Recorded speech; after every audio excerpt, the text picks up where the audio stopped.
Кеңес одағының халқына арналған үндеу.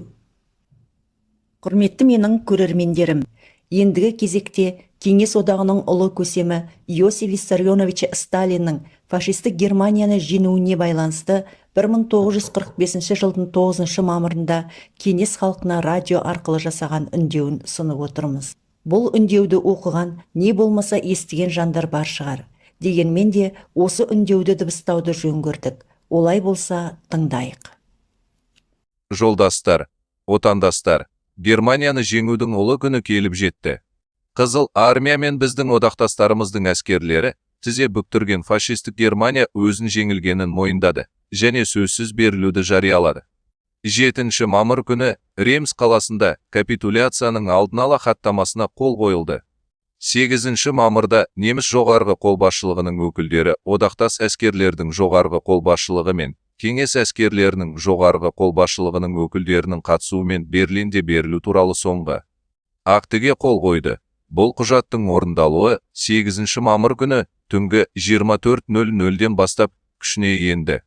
Келісімдер мен шарттарды жай ғана қағаз деп санайтын неміс басшыларының қасқыр мінезін біле тұра, біз олардың сөзіне сенуге негіз таппаймыз. Алайда, бүгін таңертеңнен бастап, неміс әскерлері капитуляция актісін орындау мақсатында жаппай қаруларын тастап, біздің әскерлерімізге тұтқынға беріле бастады.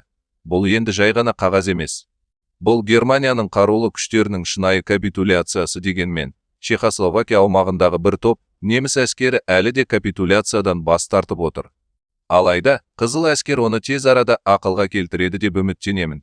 Енді біз Германияның түпкілікті күйреуі келген тарихи күн туғанын, халқымыздың герман империализміне қарсы ұлы жеңісіне қол жеткізгенін толық негізбен мәлімдей аламыз.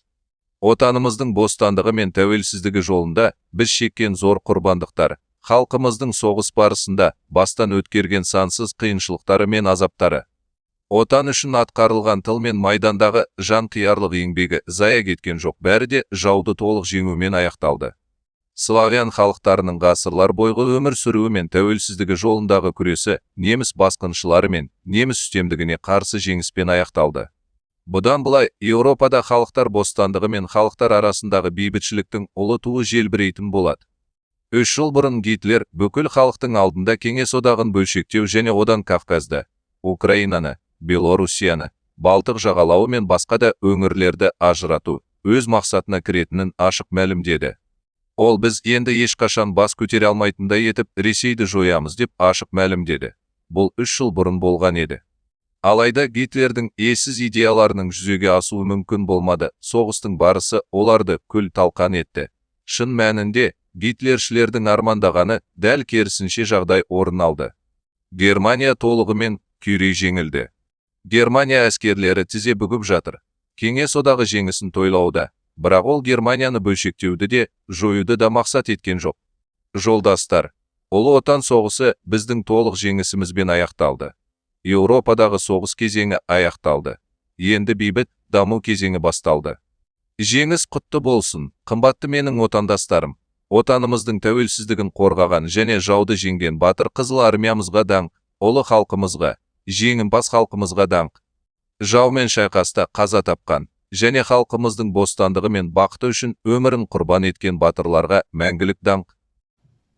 Құрметті менің көрермендерім, сіздер Кеңес одағының ұлы көсемі Иосиф Виссарионович Сталиннің фашистік Германияны жеңуіне байланысты 1945 жылдың 9 мамырында кеңес халқына радио арқылы берілген үндеуі туралы хабарды көрдіңіздер. Хабар ұнаса лайк басып арнамызға тіркеліңіздер. Сіздердің қолдауларыңыз бізге шабыт береді.